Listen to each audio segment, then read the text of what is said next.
Šiąnakt patalą alyvomis išklosiu. Jos nežino, koks tu man brangus.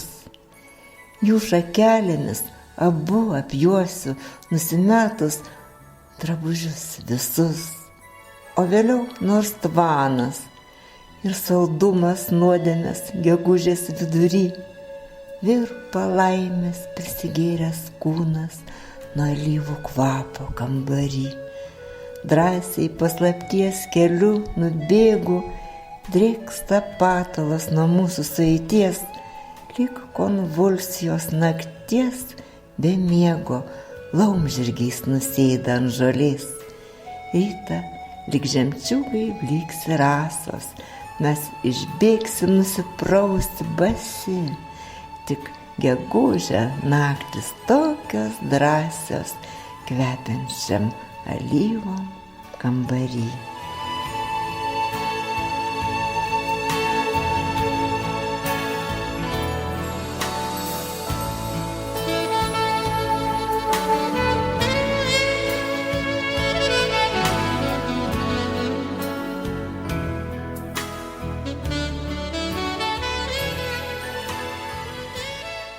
Švelnumas, tarsi želiantis atolas, kutena delnus, nugarą, šlaunis.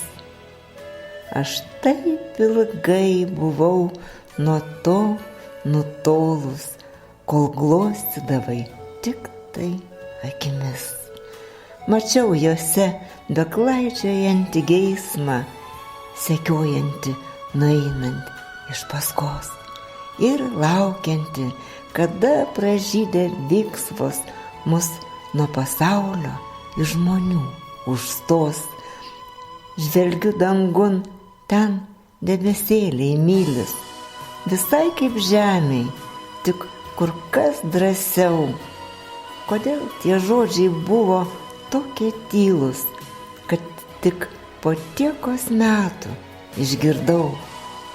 Švelnumo apsupty alsuoja kūnai, kiekviename taškelyje odos nuslystanti ranka lengvai užkliūna nubudusios palaimos spinduliuos.